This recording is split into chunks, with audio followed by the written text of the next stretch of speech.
I'm Jam and welcome to my YouTube channel. Today I will be talking about part 2 of my English 1087 verbs. In the previous video, we talked about verbs being a keyword of a sentence. We also learned about action, linking, helping, and verb phrases. In this video, we will talk about principal parts of verbs. Every verb has 4 principal parts, which we must learn. They are called the present, present participle, past, and past participle. We will learn that the principal parts are used to form the 6 verb tenses and show progressive time. Walk is present, walking is present participle, walked is past, and walked is past participle. The present participle of a verb is the only form that ends in ing.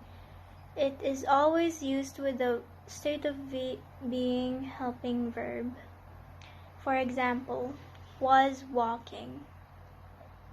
The past form of a regular verb ends in ed and is never used with a helping verb. For example, walked. The past participle of a regular verb ends in ed and is always used with the form of have as a helping verb. For example, have walked. Since we form the present participle, past, and past participle of a verb by adding the suffix ing and ed, we must learn the following rules of adding suffixes that begin with vowels. Remember, the letter Y is considered a vowel. Rule number 1.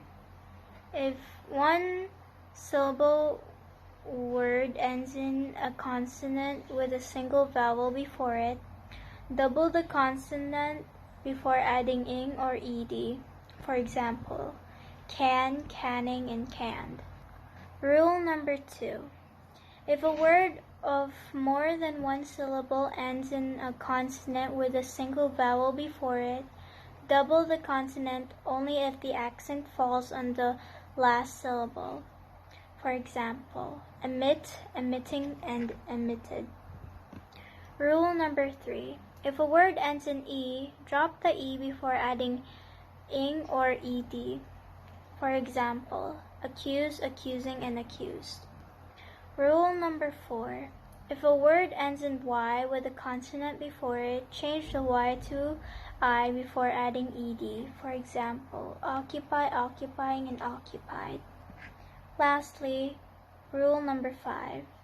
If a word ends in y with a vowel before it, do not change the y to I. For example, play, playing, and played. That's it for this quarter.